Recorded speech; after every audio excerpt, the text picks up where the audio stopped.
What's on, ladies and gentlemen? My name's Ross, I like games, and today we need to be taking a little bit of a look at some new Grand Star Alliance cards. Yes, I know we looked at a couple new ones yesterday, but we didn't have time to look at all the new ones, and ladies and gentlemen, let's fix that now, shall we? We have got 3 new cards that we need to be having a little bit of a look at. And we're going to be starting off with Transporter Platform, which comes from the lovely Jason Shearer over at repout.com. They did the spoiler. Let's give some love to the people doing spoilers, shall we? So Transporter Platform then, it is an artifact. It gives you an amber bonus, and it has an action. Return a friendly creature, and each upgrade attached to it, to your hand. Oh, cool. This is wonderful. Now, generally speaking, when a creature leaves a battlefield, any upgrade attached to it is discarded. This gets it right back. So, to take just like a silly little example, it's got an amber bonus. And that is awesome. Because it means you pick it up, you reattach it, and great. Now you get another amber bonus. That seems good to me, ladies and gentlemen. Any upgrade with an amber bonus, you just get it right back. And really here, we want play abilities, and there are a couple of doozies. Now, a fairly kind of low-rent one here is Calvin. Calvin, when you play or reap, you draw a card. Well, here, nice and simply, what you do is, well, there's 2 options. Either you play Calvin, then you use this artifact to immediately return it to your hand, and then play it again, and you essentially just draw 2 cards. Or Calvin's already down, you reap to gain an amber and draw a card, then you use this to return it to your hand, play it again, draw another card. This lets you double up. So let's say, for argument's sake, you've got a Calvin and a force field in your hand. Play Calvin, draw a card. Attach a force field, gain an amber. Okay, drawn a card, gained an amber, not bad. You then use Transporter Platform to put it back into your hand. Then you play Calvin to gain another card, and you attach the upgrade to gain another amber. And now you're doing it twice. So instead of 1 card and 1 amber, you're drawing 2 cards and getting 2 amber. This is an artifact that is going to absolutely give you huge advantages. If it said return a friendly ready creature to your hand, well, that wouldn't be as good. But it doesn't. And this means that if a creature is down, you can use it, reap, fight, action, whatever it might be, then return it to your hand and play it back down. And you're really looking at a play ability here. And we do have another play ability that I absolutely adore that we've seen so far, and it is Comm Officer Kirby. Because when you play or fight or reap, you may play a non-Star Alliance artifact, upgrade, or action card this turn. It's basically like Phase Shift or Helper Bot, but for the Grand Star Alliance. And the thing here is that you can play it, and then you get to play a non-Star Alliance card this turn. Then you use Transporter Platform to return it to your hand, and then play it again, and now you can play 2 non-Grand Star Alliance cards this turn. Now, to be clear, we need to be very careful. Phase Shift and Helper Bot let you play anything. Kirby lets you play an artifact, upgrade, or action. It does not include a creature. But it's still not too bad, ladies and gentlemen, because, right, Phase Shift and Helper Bot are one-shots. This is when you play or fight or reap, so that seems pretty fair to me. I'm willing to give up the creatures if I can use it over and over again. And then, of course, with Transporter Platform, you can just keep going. You can basically do it twice a turn, every Grand Star Alliance turn, until your opponent takes out Comm Officer Kirby, which they're going to have to, or gets rid of the artifact, which is generally more difficult to do, but they're definitely going to want to. Then every turn you reap to house cheat, return it to your hand, play it to house cheat.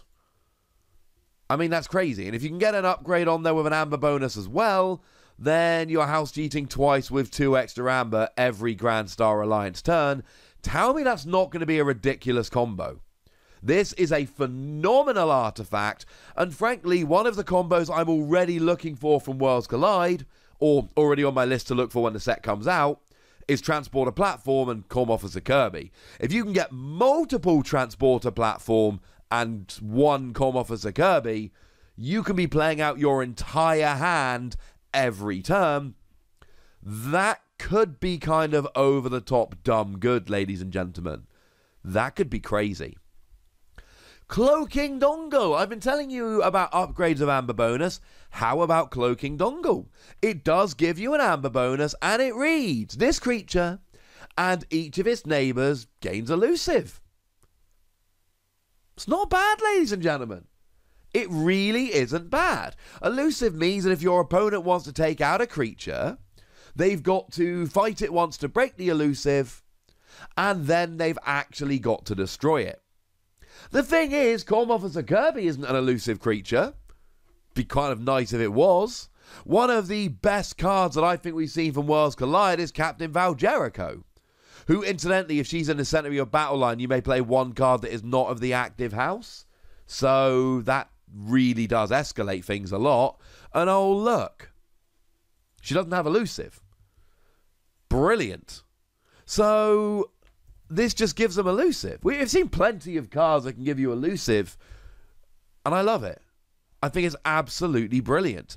And because it's an upgrade, you can put it on whichever creature you like. You'll have to do a little bit of advanced planning, but that's all right. Just set your battle line up properly. It reminds me very much of Lemindra, except Lemindra is a 1-power creature, so it's going to be extremely difficult to actually keep it on the field for very long. You could put this on a Gargantodon, and then you've got a 16-power creature giving each of its neighbours elusive, and it ain't going to be very easy to take down. So, yeah, those creatures are going to keep elusive for a while. I like this. I like it a lot more than I like Lemindra, put it that way. Yay! And finally today, Xenotraining. It's an action card. It gives you an Amber bonus, and it reads, when you play it, for each house represented among friendly creatures, a friendly creature captures an Amber. Cool. I mean, the Amber bonus alone is pretty gosh darn nice, but at its best, this captures free Amber. Now, we've seen capturing free Amber with cards like Charette, and Charette has seen a lot of play in a lot of decks. It helps that it was in both Call of the Archons and Age of Ascension, but I've commentated a lot of Vault Tour games, as I'm sure some of you know by now, and I've seen a lot of Charette capturing free Amber.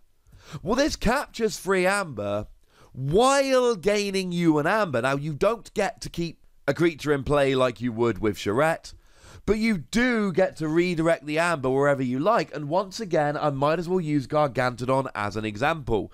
Seriously, it's got so much power that it is going to be at the centre of a whole bunch of cool little combos, as I tried explaining in my video yesterday. Hopefully I did a good enough job. And what you can do here is basically put free Amber from your opponent's pool onto Gargantodon. And fine, when your opponent takes down Gargantodon, yes, they will be able to have that Amber back. But there's a big difference between doing 4 damage to a Charette and 16 damage to a Gargantodon. Doesn't mean your opponent can't take it down to get their Amber back, but it does mean it's going to be a lot more difficult. One combo I've seen on more than one occasion is somebody just going life for a life, gain an Amber, take out a Charette, boom, I get my Amber back. If you're really lucky, you can even use it on a Brenda Fanatic, so you gain an Amber for life or a life, steal free by destroying Brenda Fanatic, and then destroy Charette to get your free Amber back. I have seen that on more than one occasion. It's a combo you're looking out for in decks. Yeah, good luck doing that against Gargantodon, because Gargantodon's got 16 power. So you lose life for a life, and you're like, yeah, I've still got essentially the 3rd most power in the game, even after you've taken 6 of my health away. It's kind of good. That's what I like about this. Again, at its worst, it's just one of those action cards that gives you an Amber, but capturing is good. It's hard to win in Keyforge without any kind of Amber control. Stealing is better than capturing. I've said that many times, believe it sincerely. Stealing is better than capturing. But capturing still takes the amber away. Even if your opponent gets that amber back the next turn, fine. They still didn't have it at the beginning of their turn, so you've still hopefully stopped them forging a key. And yes, they might only have 1 or 2 different houses out for creatures, so you might only be able to capture 1 or 2 amber. But that's fine. You're still capturing amber.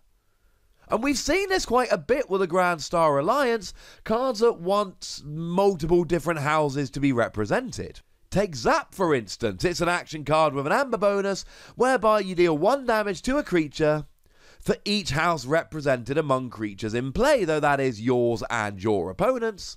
So, yeah, this seems to be one of the things that we actually see more and more among these Grand Star Alliance cards, is that it really does rely on how many creatures are in play. Okay. Or how many different houses are represented among creatures in play. But I'm kind of alright with that. These are good cards. These are really good cards. I think the star today is Transporter Platform. I think that is an over-the-top great card. But I think Cloaking Dongle and Xenotraining can absolutely hold their own as well. But I would be very interested to know what you think about all these new cards. So let me know in the comment section. Go nuts! Be nice. And then make sure you like this video, subscribe to this channel, follow me on Twitter at the Wossy. That's where we talk about games. And do consider checking out patreon.com/PTCGradio if you're in the mood for supporting the channel and getting some bonus pods and all sorts. But by far the most important thing as always, look after yourselves till next time.